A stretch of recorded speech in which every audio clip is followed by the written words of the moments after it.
Monsieur Lahaye pour l'avis du... Merci Monsieur le Président. Et écoutez, avis défavorable sur les deux premiers de manière assez définitive parce que ces deux amendements de suppression pure et nette de l'OFB. Le premier fait un tout petit peu égard de missions qui pourraient potentiellement être dites utiles, sous-entendant que les autres ne le sont pas. Mais donc ces missions-là pourraient être réinternalisées. Celui de nos collègues de DR, je ne prends même pas l'embarras ne prend même pas la peine de s'embarrasser de possibles réinternalisations. Propose bonnement et simplement la suppression de l'Office français de la biodiversité qui, je le rappelle, joue un rôle important dans la préservation de la biodiversité terrestre, aquatique, et qui aussi est censé effectivement garantir un certain nombre de la législation et les agents de l'OFP sont chargés de la faire appliquer. Donc en définitive, peut-être que c'est la législation qu'il faudrait interroger, pas forcément le fait que l'OFB soit garante de son application. Mais c'est des débats qu'on avait déjà eus l'an passé, d'une volonté de simplifier. On bascule vers une volonté de tronçonner, d'une simplification. On tend à simplifier ce que sont...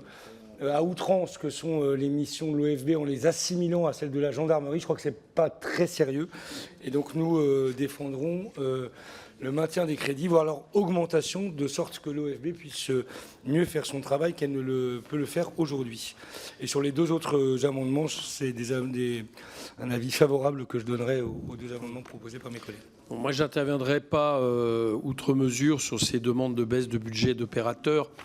Je dirais simplement qu'au départ, on a pu penser que ces attaques sur des opérateurs agissant dans le domaine de l'environnement ou de la biodiversité étaient finalement l'œuvre d'une certaine radicalité. Malheureusement, le vent mauvais qui vient de l'autre côté de l'Atlantique nous laisse penser que toute cette attaque climato-sceptique, comme quoi finalement il ne serait pas nécessaire de dépenser autant pour éduquer, surveiller, protéger la biodiversité serait finalement de l'argent quasiment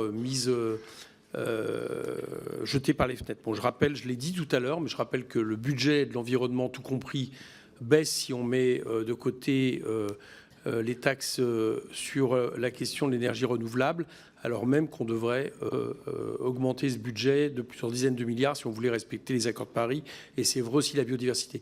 Et quelque part, ce qui me pose problème là-dedans, c'est que l'année dernière, il y a eu une offensive assez forte et que sur le terrain, les agences de l'OFB, à un moment donné, subissent des pressions et des choses qui ne sont pas acceptables et qui, évidemment, ont laissé penser que finalement, ce ne serait que des gêneurs qu'il conviendrait de supprimer, sans même que, pour le coup, on propose de réinternaliser les budgets dans les services de l'État, parce que ça, éventuellement, ça pourrait s'entendre, mais ce n'est pas ce qui est proposé, me semble particulièrement critique. Donc moi, je serais pour les amendements, même si j'ai quand même un doute sur le fait que les budgets en faveur des opérateurs et autres passent par des lotos de manière globale, mais ça, c'est une autre question.